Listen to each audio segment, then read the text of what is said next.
You ruined our lives. Get out. That was the moment everything shattered.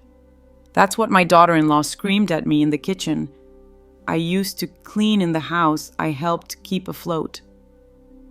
Behind her, my son, my only son, stood silent, arms crossed, like a stranger. My granddaughter threw a slipper at me. My grandson watched, but said nothing. And I just stood there holding a folded t-shirt, wondering when exactly I stopped being their family and became their problem. It didn't begin with screaming. Betrayal rarely does. It begins quietly through glances that linger too long, questions that go unanswered, and the slow erosion of dignity beneath the weight of silence. I was folding Martin's laundry, just like I always did, a routine carved into habit after years of helping them stay afloat while keeping myself small.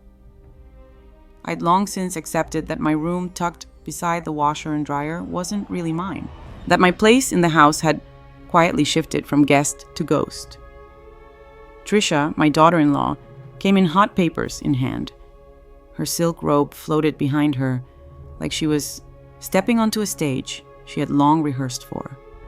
And behind her, my son Martin stood with his arms crossed and his eyes lowered, like even looking at me might hold him accountable.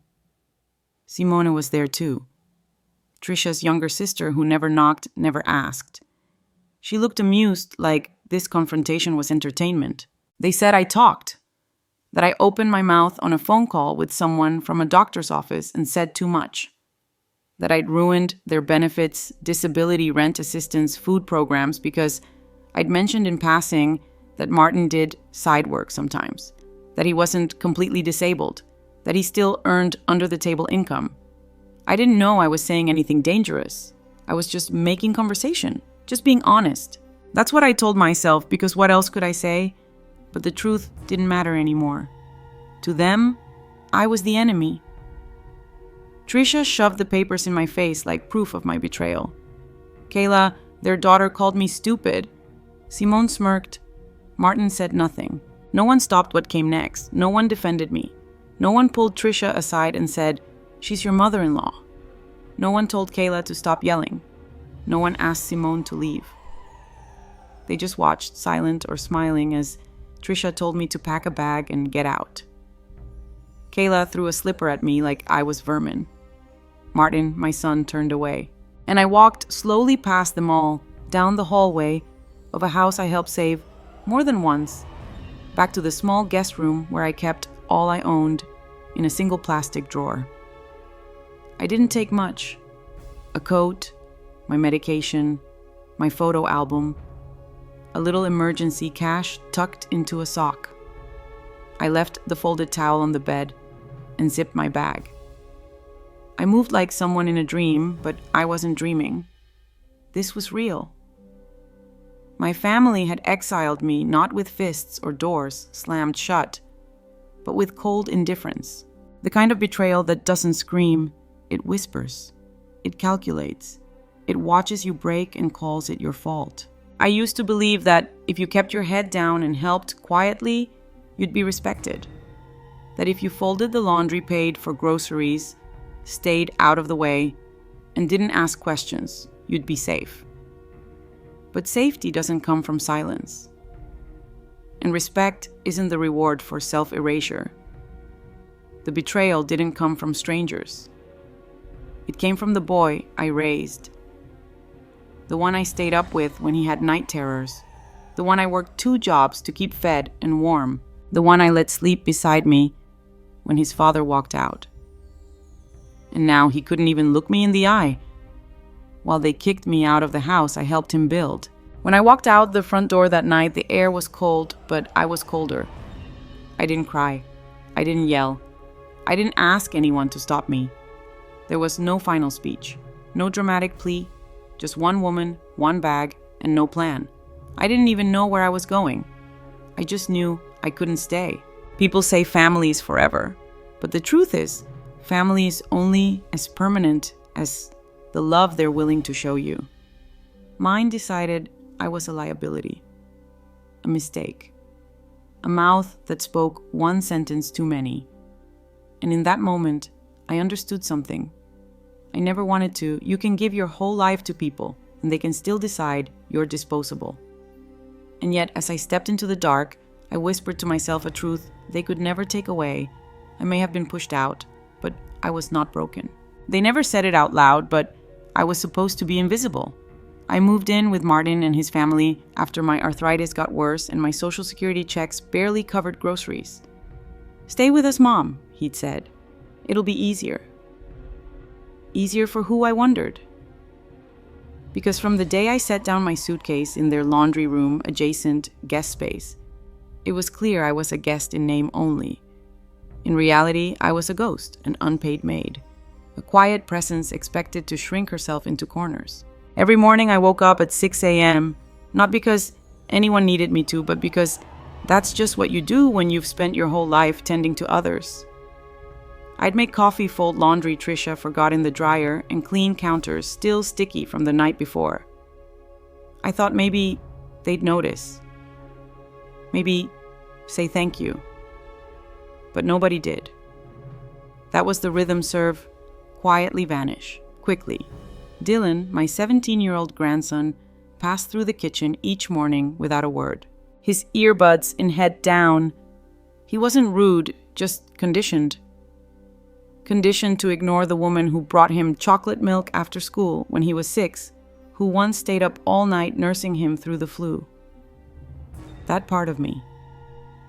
It had faded from memory, replaced by whatever narrative they'd decided on behind closed doors. Trisha, Martin's wife, treated me like a tenant she never approved.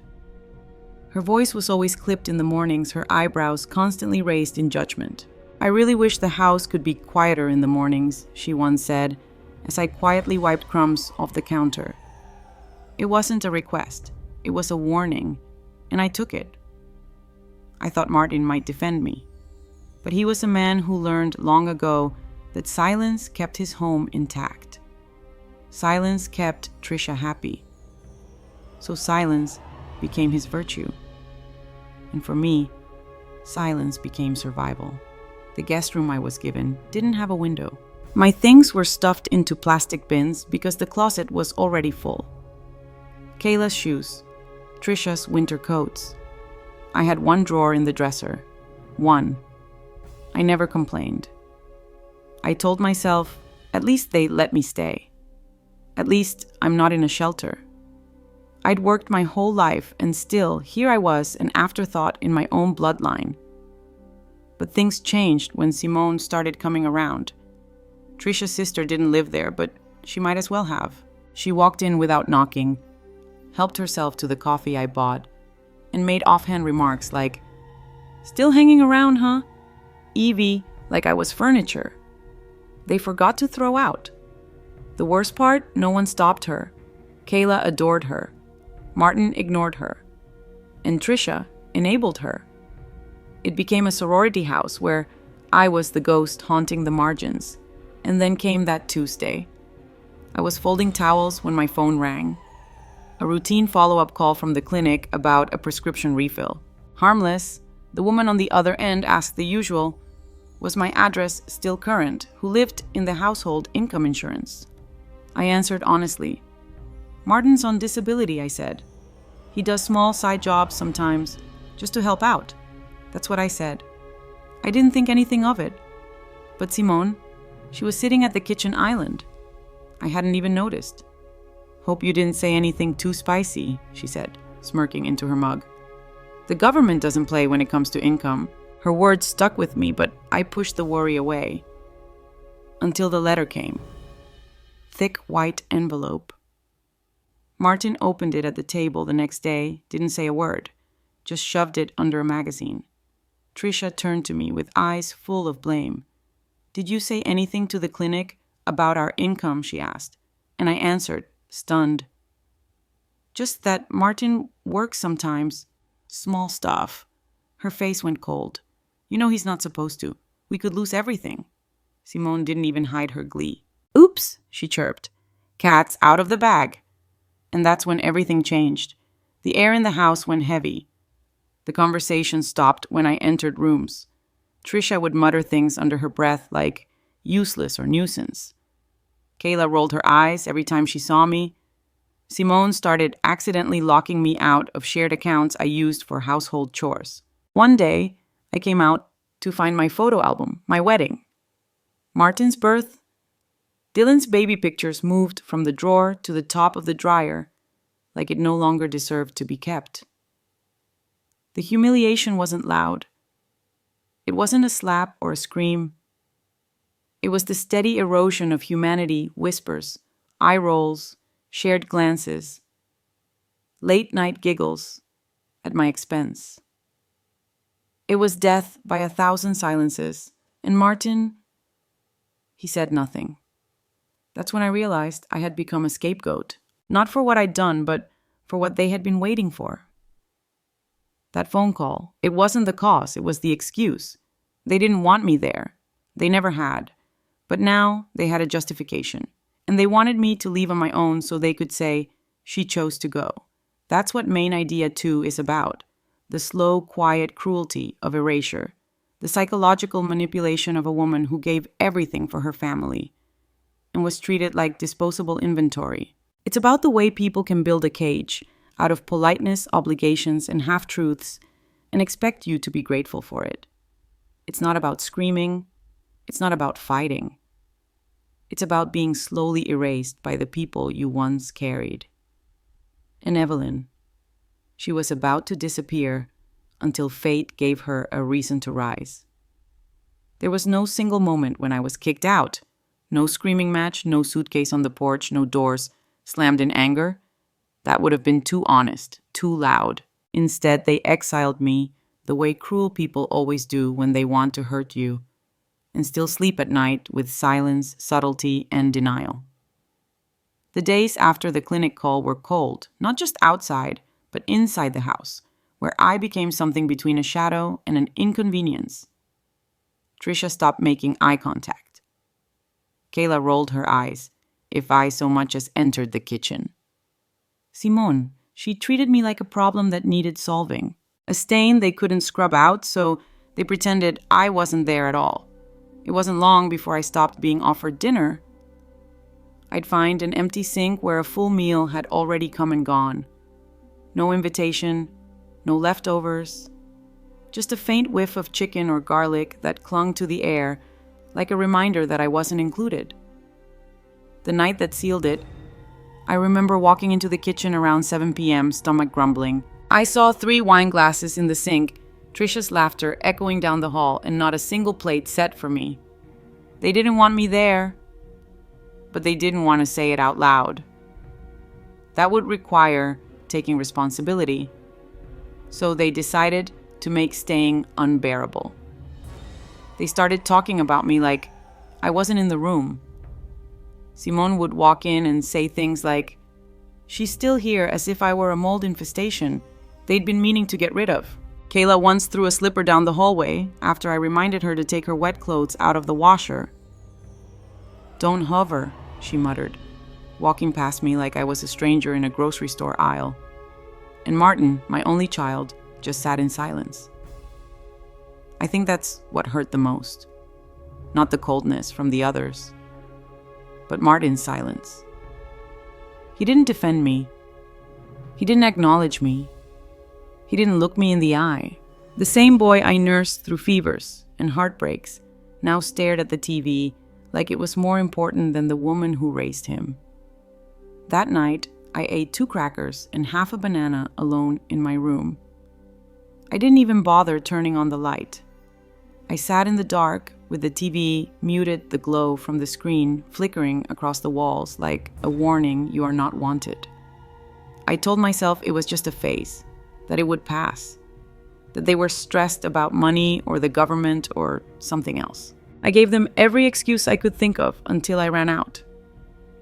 And then came the final act, a so-called girls' night. Trisha, Simone, and Kayla had a party in the house. The music wasn't loud, but the cruelty was.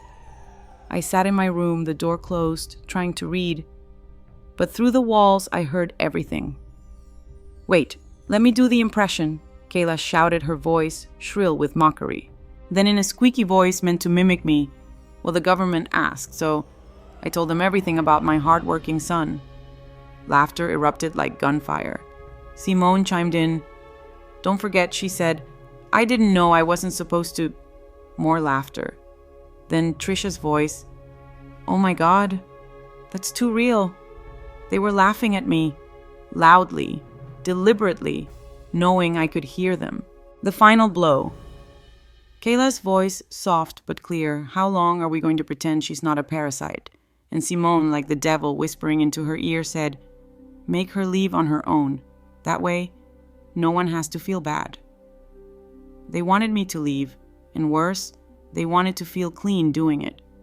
I sat on my bed, eyes burning, fists clenched so tightly, my nails left half-moon dents in my palms. I didn't cry. I didn't scream. I just listened. Because I finally understood this wasn't about what I said on a phone call. That was just their excuse. They had been planning this, hoping for it, and now they were playing the final act. That night, I packed. Not in anger, not even in grief, but in clarity. I folded the few clothes I had into my old canvas bag. I tucked in my pill bottles, the photo album I kept under the bed, and a small envelope of cash I'd stashed years ago just in case. I didn't leave a note. I didn't slam a door. I didn't give them the performance they wanted. I opened the door quietly. Dylan, my grandson, stood in the hallway. His hoodie was up, earbuds hanging around his neck. He looked at me.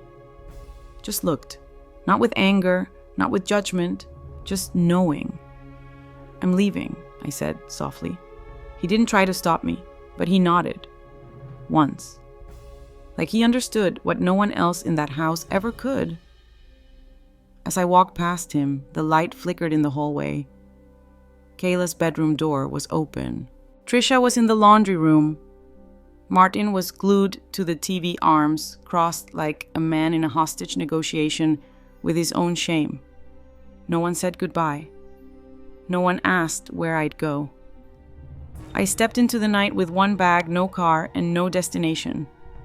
But for the first time in years, I also stepped into something I hadn't felt in a long, long time. My own life. You'd think that once you leave a place that tried to break you, the silence would feel like peace. But in my case, it started to feel like waiting. My first nights in that tiny studio behind the nail salon were exactly what I needed: quiet, anonymous, safe. There was nothing luxurious about the place. The bed creaked every time I moved. The dresser leaned like it was giving up. The door lock stuck. But it was mine. And more importantly, no one rolled their eyes at me. No one sighed when I walked into the room. No one asked me to disappear. I drank tea in silence. Ate instant oatmeal in silence. Watched game show reruns in silence. And for a while, that silence was the softest sound I'd heard in years. But silence, when it stays too long, becomes something else. It becomes a question. By the end of the second week, I found myself checking my phone more than I meant to. Not hoping for an apology, no, that was long gone. But maybe a message from Dylan, the one person in that house who didn't laugh at me, the one who didn't scream, didn't mock, didn't join the ambush. But there was nothing. Just the quiet hum of my second-hand fridge and the sound of someone arguing in Spanish downstairs about overdue tips. Then one morning, my phone lit up with a call. Martin. I didn't answer. Then Trisha. Then Kayla. One after another, they came in like a flood of ghosts that had suddenly remembered I existed. Still, I ignored it. I had trained myself for this moment. I had promised myself that the people who hurt me would no longer control my peace. But then came the message. Not an apology, not remorse, just one sentence from Martin. It's about Dylan. He's missing. I froze. My hand went cold around the phone. My brain couldn't even register the words fully. Missing. Then another message. One word. Please. That's when the wall I had built started to crack. Not for them, but for him. I sat on the edge of the bed, heart racing, staring at my phone as more calls came in. I didn't answer them. Not yet. I needed truth, not panic. Finally, I pressed play on one voicemail. It was Kayla, but it wasn't the Kayla I remembered, the one who mocked me from the stairs and called me a parasite. This Kayla sounded different, scared, shaking, real. Grandma, please, he's gone. We don't know where Dylan is. Just call back if you hear anything. Okay? That broke me.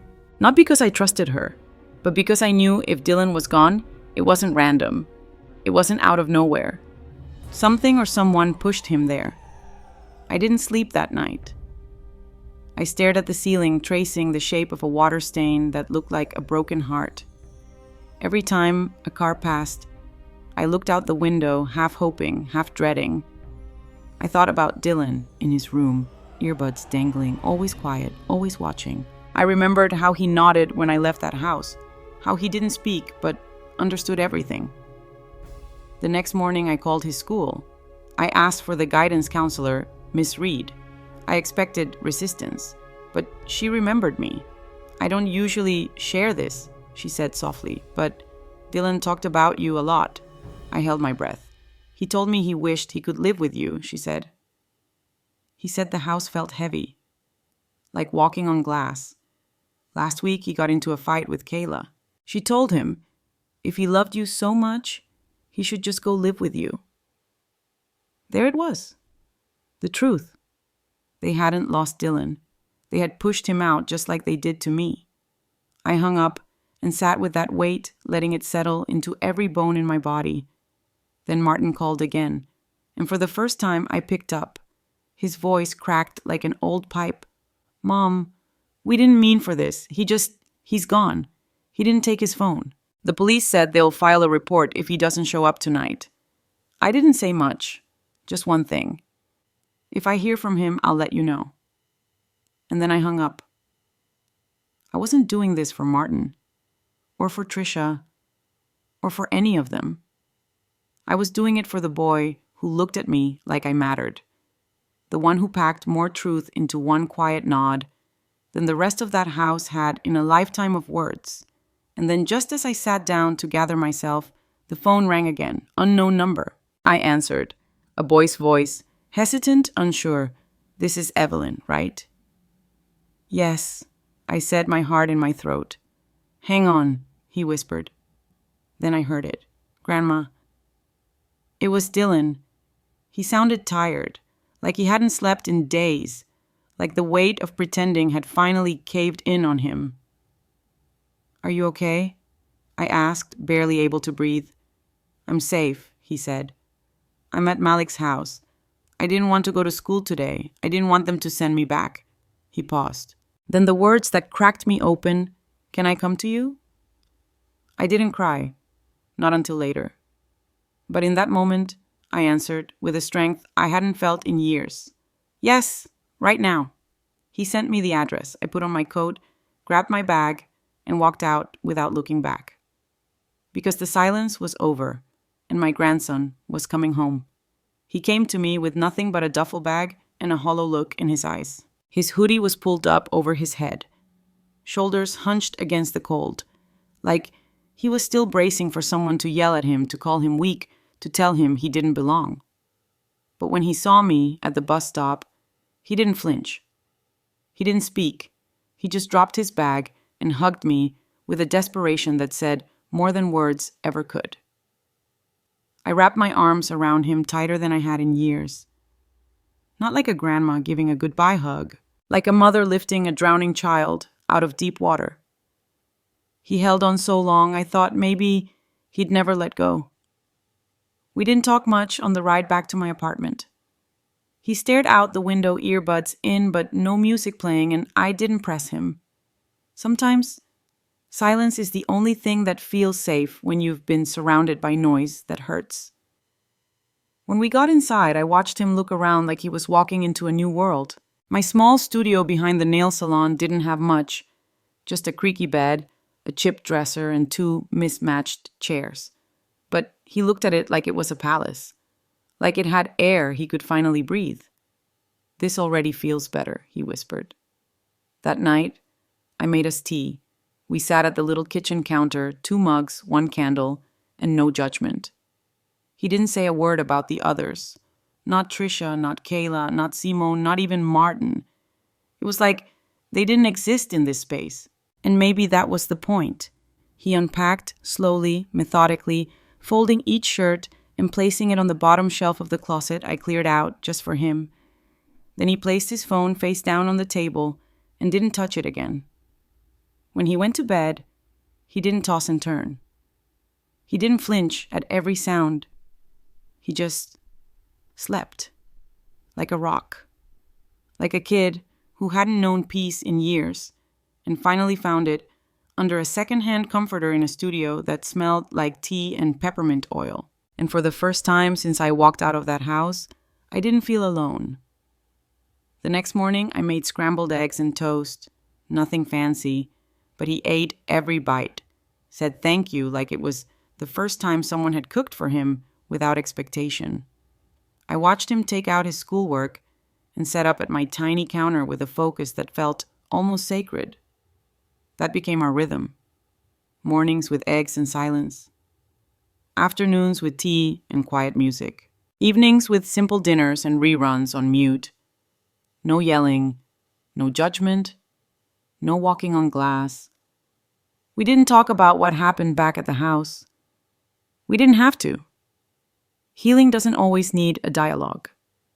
Sometimes it's in the way he sat closer on the couch, in the way he started humming while doing his homework, in the way he'd leave me the last cookie without saying anything. One night, about a week after he moved in, he handed me a drawing. It was just pencil on paper, no color, no fancy sketching. But it was our apartment, down to the shape of the curtains and the tea mugs on the counter. I had to draw something peaceful, he said. I didn't cry, but I folded it carefully and slipped it under my pillow, like a talisman. We hung it on the wall 2 days later, right next to the list we made of things we wanted to do. Simple things. Find a thrift store lamp. Try the dumpling shop on 9th Street. Go see the art museum on student night. Nothing expensive, nothing big, but everything felt like a step forward. Some days we didn't do much at all. Just sat, just existed. But that was enough. Because now he knew he could be quiet without being accused of sulking. He could disagree without being mocked. He could exist without needing to explain himself. He started talking more after the second week. Little things. A story about a teacher who always wore mismatched socks. A video he saw online about a dog who learned how to skateboard. The kind of stuff kids should get to talk about, safe, meaningless, funny. One night after dinner, he looked up and said, "You think they'll come looking for me again?" I took a breath before answering. "They might," I said, "but this time you get to decide if they're allowed back in." He nodded slowly, like that idea had never occurred to him. That he had a choice. That he wasn't property to be fought over, but a person with the right to say no. Later that night, he asked me, "Do you think I'm like them?" "No," I said firmly. "You were raised by them. But you're not them." He looked at me for a long time after that. Then he just nodded again and went to brush his teeth. The next day, he taped another drawing on the wall. It was abstract wild lines and chaotic shapes, but in the center was one small figure sitting peacefully in a chair with a cup of tea and a crooked little smile. He titled it Safe. I didn't need to ask who it was. We were healing. Together. One drawing, one breakfast, one quiet moment at a time. It was just past noon when the phone rang once and cut off. No voicemail, no name. Just one missed call from an unknown number. Evelyn sat on the edge of her small bed, staring at the screen like it might unlock some hidden message. After weeks of silence, of watching missed calls pile up, from the same people who pushed her out without remorse. This one felt different. She tapped redial cautiously, half expecting a wrong number or a robotic voice. But when a young voice answered, breathless and uncertain, everything shifted. "This is Evelyn," she said softly, her breath caught in her throat. "I'm trying to reach Dylan." There was a pause, the kind that feels like the earth is holding its breath. Then a shuffling noise, a door creaking open, and the voice she hadn't heard since she left that house cracked through the line like sunlight through a storm. "Grandma." It was Dylan, and he sounded like a child who had been holding in his pain for too long. She exhaled, her heart pounding. "Are you okay? Where are you?" His answer was quick, like he'd been rehearsing it, in case she ever picked up. "I'm safe. I'm with Malik. I didn't know where else to go. I didn't want to go home. Can I come to you?"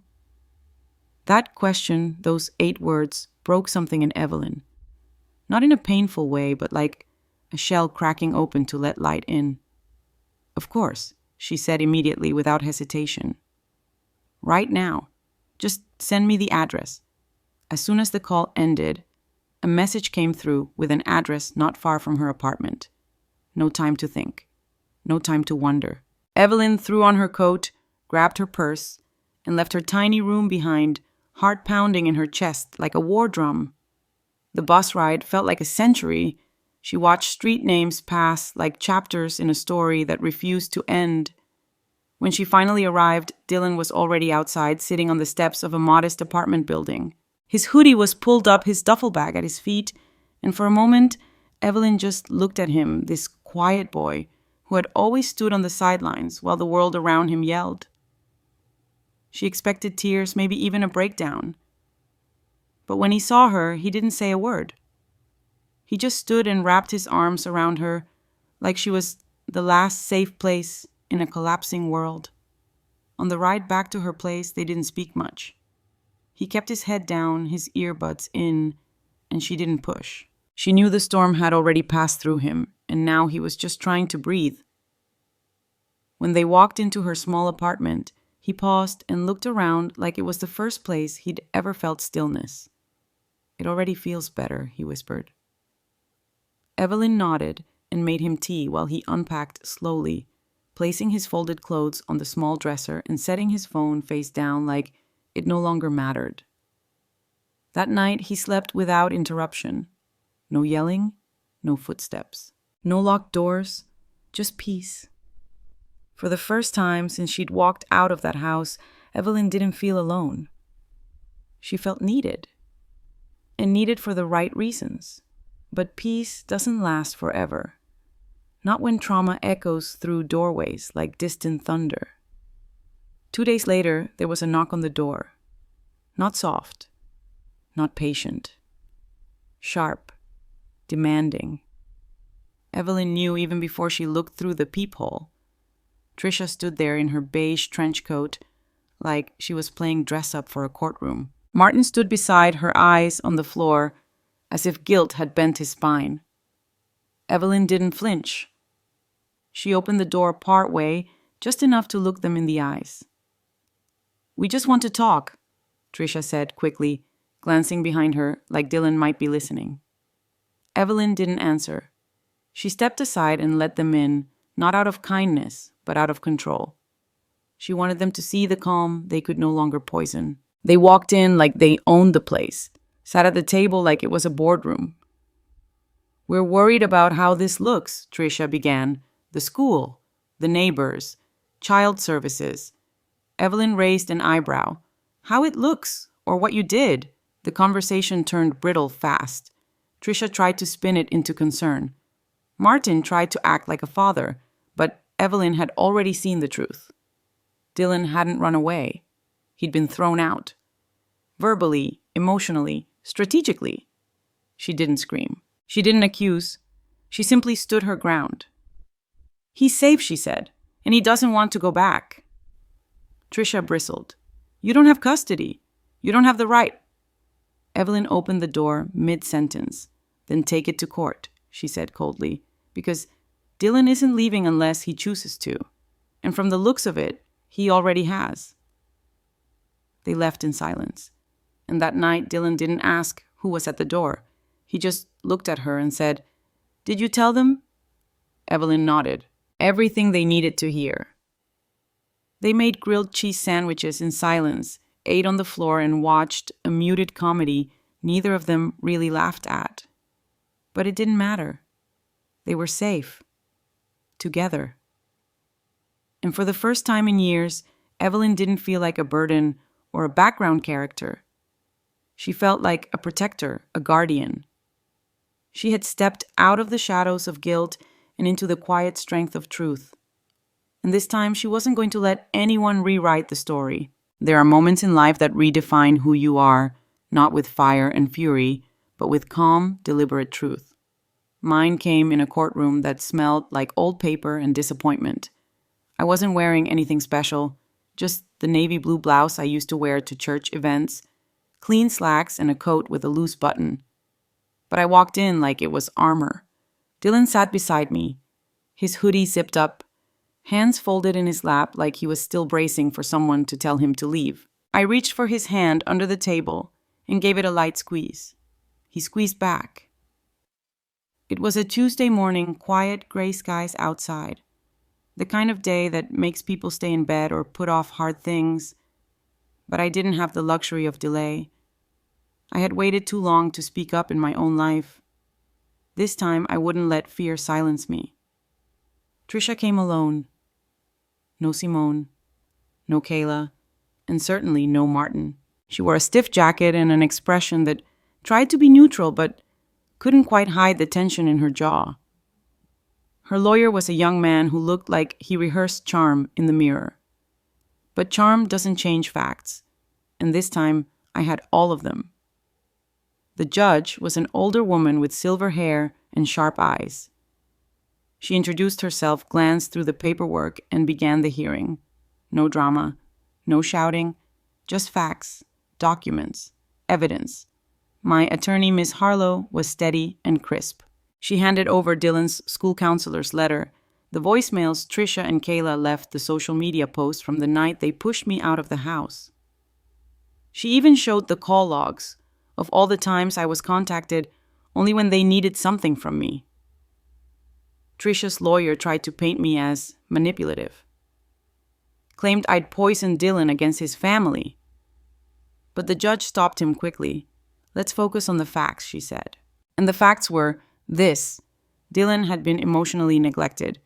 He'd been kicked out, mocked, isolated, and made to feel like he didn't belong in his own home. He came to me because he had nowhere else to go. He stayed because for the first time in a long time, he felt safe. Dylan didn't speak until the very end. But when he did, every word landed like a stone on glass. "I'm not here because Grandma made me," he said. "I'm here because she listened when no one else did." He didn't cry. He didn't tremble. He just spoke his truth. When the judge announced her ruling, temporary custody granted, I didn't cheer. I didn't smile. I just exhaled, like I'd been holding my breath for weeks without even knowing it. Trisha stood up fast, already reaching for her purse. "We'll be back," she muttered to her lawyer. But I knew she wouldn't. They didn't lose Dylan by accident. They gave him up when they chose control over connection, when they decided appearances mattered more than love. That wasn't something you could undo with courtroom threats or shallow apologies. As we left the courthouse, Dylan grabbed my hand again. "Can we go get pancakes?" he asked, voice light, eyes brighter than I'd seen them in months. So we did. A small diner on the corner of 4th and Maple with sticky menus and coffee that tasted like burnt memories. We sat in a booth by the window. I had eggs. He ordered pancakes with extra whipped cream. And we just ate. Talked about nothing important. Laughed once or twice. The next few weeks felt different. Lighter. He did his homework without anyone yelling at him.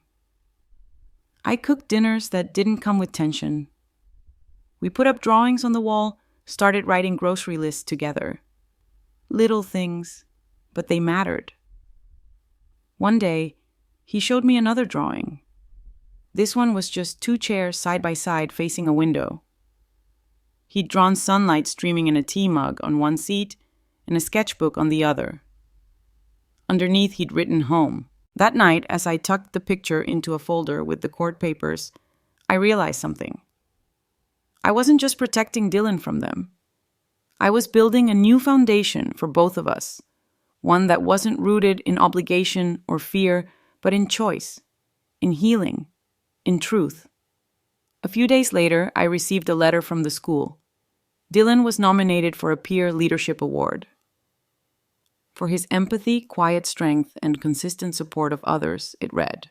I hung it on the fridge like a first-grade drawing. He saw it the next morning and smiled. "You're proud of me." I looked at him, eyes soft, voice steady. "I always have been. I just couldn't say it before. Now I can. Now I will. Every day." In every family, there are silent roles we fall into: caretaker, peacekeeper, scapegoat. Sometimes we accept them because we think love requires sacrifice. We stay quiet to keep the peace. We downplay our pain to avoid being called dramatic. We endure disrespect disguised as jokes, neglect disguised as busyness, and control disguised as structure. But the truth is, when a person or a family system punishes you for speaking honestly, that's not love, it's control. This story reminds us of something vital. You are not required to destroy yourself, to maintain someone else's comfort. When Evelyn finally walked away from the household that demeaned and manipulated her, she didn't do it in anger. She did it in truth. And when her grandson Dylan was cast aside for showing compassion, it was that same truth that gave him a home. In a culture that often praises forgiveness, without accountability and silence over confrontation, this story is a quiet rebellion. It says, protect yourself, set boundaries, leave if you must. Because peace is not found in houses, it's found in how you're treated inside them. And if you've ever been made to feel invisible, small, or like your love is a liability, remember, this real family is who shows up, not who shares your blood. Never let guilt override your dignity. You're allowed to start over. You're allowed to choose peace. And you're allowed to be the hero of your own story.